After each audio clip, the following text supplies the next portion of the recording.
Hello বন্ধু, আমি সুমন। আজকে চলেছিলাম পানিবারুলে নবাব বিরিয়ানিতে। এত লাইন পড়েছে বন্ধুরা, বিরিয়ানি খেতেছিলাম বন্ধুরা। আজকে আমি নবাব বিরিয়ানিতে বিরিয়ানি খেতেছিলাম।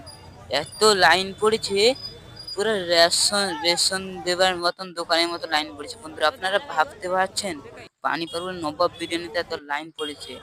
ফুল প্লেটে বিরিয়ানিতে থাকছে চিকেন চপ দুটো করে। এবং লাইনটা দেখুন বন্ধুরা, আপনারা দেখতে পাচ্ছেন লাইনটি কত পড়েছে নবাব বিরিয়ানিতে। আপনারা আসুন বন্ধুরা, সবাইকে জানাই স্বাগত।